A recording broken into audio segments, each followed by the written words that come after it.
और देखिए, बाल विवाह पर असम सरकार सख्त होते हुए नजर आ रही है। असम में बाल विवाह पर रोक क्यों, ये आप जान लीजिए। असम में देखिए, बाल विवाह के मामले काफी ज्यादा सामने आते हैं। हर तीसरी लड़की का बाल विवाह होता है वहां पर, और 13 से 14 साल की उम्र में बच्चियों की शादी करा दी जाती है। मुस्लिमों में कुप्रथा का भी प्रसार काफी ज्यादा है वहां पर। 80% मामले मुस्लिम समुदाय से संबंधित वहां पर निकलकर सामने आते हैं, इसलिए सरकार वहां पर सख्त नजर आ रही है। इस समय मातृ मृत्यु का भी सबसे ज्यादा दर देखने को मिलता है। शिशु मृत्यु दर में भी तीसरे स्थान पर असम है। और इसके अलावा असम सरकार बाल विवाह के खिलाफ लगातार देखने को मिले, ताकि इसका सीधा सीधा फायदा बच्चियों को मिले, महिलाओं को मिले, और इसलिए सरकार की तरफ से फिलहाल ये फैसला किया गया। और चलिए आगे बढ़ते हुए अब आपको नीट की जानकारी देंगे। नीट पेपर लीक मामले में अब नया मोड़ आ गया है। पटना एम्स से 4 छात्रों की गिरफ्तारी की गई है, और इसके अलावा सुप्रीम कोर्ट ने एनटीए को आदेश दिए हैं कि सभी बच्चों के छात्रों के मार्क्स सार्वजनिक कर दिया जाए। लेकिन ये बहुत ही मुश्किल हो जाएगा, कैसे किया जाएगा, रिपोर्ट देखिए।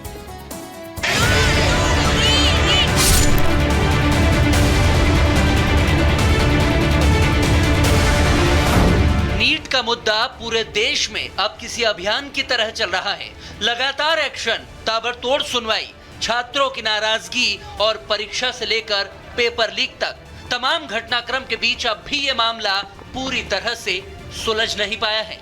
नीट यूजी की परीक्षा रद्द होगी या नहीं होगी, इस पर सुप्रीम कोर्ट में अभी भी कोई फैसला नहीं हो सका है।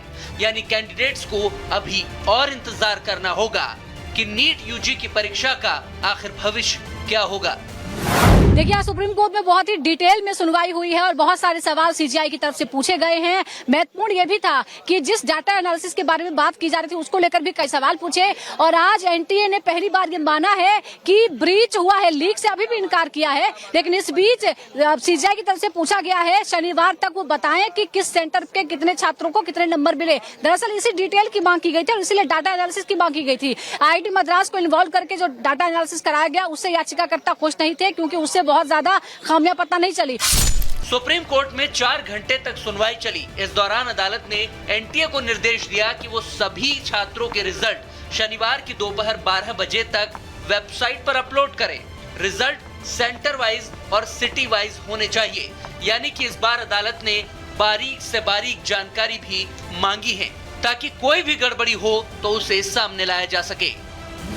एनटीए लीक से पता नहीं क्यों बचना चाह रहा है, जबकि लीक को उन्होंने खुद भी एडमिट करा हुआ है अपने एफएक्यू को, 6 तारीख के एफएक्यू को, तो उसको खुद भी उन्होंने एडमिट करा है। पर वो लीक से, क्योंकि लीक होते ही पूरे पेपर को का रीनीट होने की संभावना बढ़ जाती है, तो वो लीक से वो बचना चाह रहे हैं, लीक को एडमिट करने से बचना चाह रहे हैं। बाकी बड़ी डिटेल ऑब्जर्वेशंस रही कोर्ट की, काफी डिटेल क्वेश्चंस पूछे गए हैं। सुप्रीम कोर्ट में मामला पेंडिंग है, सीबीआई की जांच भी चल रही है। पटना से 4 नई गिरफ्तारियां भी हुई हैं, लेकिन छात्रों के भविष्य से अब तक खतरा टला नहीं है, इसीलिए वो परेशान भी हैं। मेरे को पूरा भरोसा है माननीय न्यायालय पे।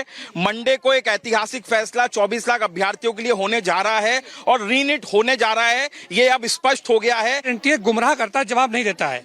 उसका एक ही जवाब है कि वो अपना डाटा सामने पूरा खोल के रख दे, पूरे जितने बच्चों ने पेपर दिया है। हाँ, देखते हैं क्या करता है। वो गुमराह कर, अभी तक तो गुमराही कर रहा है। बहुत बार पिटिशनर्स ने भी ये कहा कि आपने जो डेटा दिया वो आपके पास ही अवेलेबल है।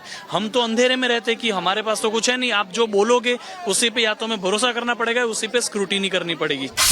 बच्चों की चिंताएं भी वाजिब है, लेकिन अब कोर्ट और जांच एजेंसी दोनों ही अपने अपने तरीके से इस मामले में कार्रवाई कर रही है। सीबीआई की टीम पटना एम्स पहली बार पहुंची थी और 4 आरोपियों को गिरफ्तार कर अपने साथ ले गई।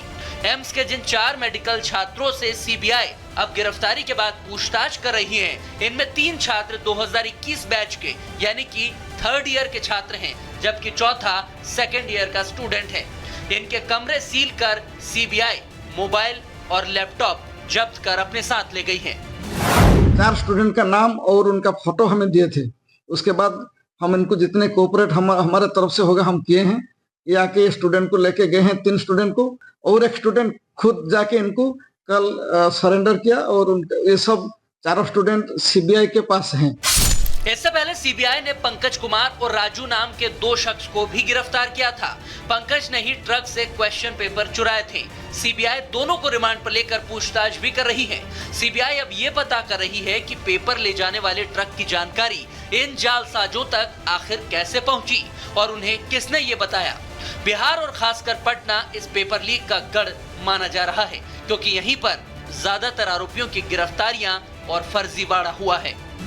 जो मेजर पेपर लीकेज है that was done at Patna. तो पटना का जो इन्वेस्टिगेशन करी है पटना पुलिस ने, इनिशियल इन्वेस्टिगेशन जो है वो बड़ा इंपॉर्टेंट पार्ट रखती है। सो इनिशियल इन्वेस्टिगेशन को रिपोर्ट कॉल की है, इनिशियल रिपोर्ट की पटना पुलिस है। सीबीआई आरोपियों को दबोच रही है, यानी जिन्होंने अपराध किया है वो पकड़े जा रहे हैं। तो दूसरी तरफ सुप्रीम कोर्ट बच्चों और परिजन से लेकर एजेंसियों की बातें सुन रहा है और जिम्मेदारी तय की जा रही है। जल्द ही अगली सुनवाई में किसी बड़े फैसले की उम्मीद की जा सकती है। Bureau report, Republic Bharat. और चलिए अब वक्त हो गया है 2 मिनट भारत का।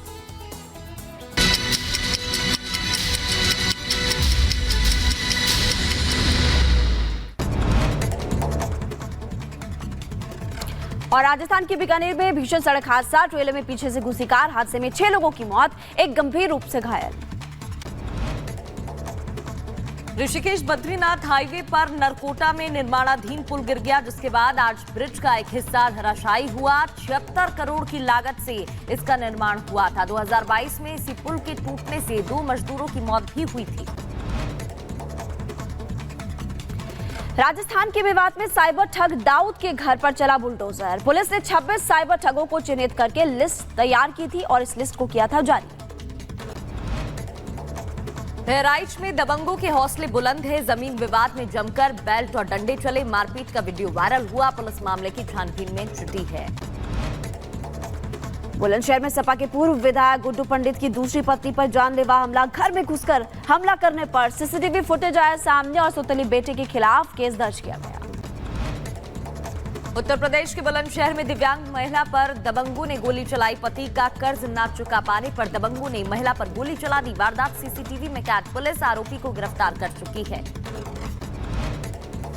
लखीमपुर खीरी में मुहर्रम के जुलूस के दौरान हाई टेंशन लाइन से टकराया ताजिया, एक की मौत, 15 लोग झुलस गए। यूपी के एटा में मजदूरी के रुपए मांगने पर दबंगों ने मजदूर के बेटे को गोली मार दी और भी गंभीर हालत में उसे अस्पताल में भर्ती कराया गया। पुलिस मामले की जांच कर रही है। उत्तर प्रदेश के शाहजहांपुर में तेज रफ्तार कार पेड़ से टकरा गई। हादसे में 4 की मौत, 2 की हालत गंभीर बताई जा रही है। उत्तर प्रदेश के महाराजगंज में वन विभाग के एक अधिकारी ने अपने 2 सहकर्मियों के कमरे पहुंचकर बेरहमी से मारपीट की। पुलिस जांच कर रही है। और चित्रकूट में प्रेमिका से नाराज होकर रेलवे ट्रैक पर लेटा युवक, रेलवे कर्मियों ने युवक को जीआरपी पुलिस सौंपा।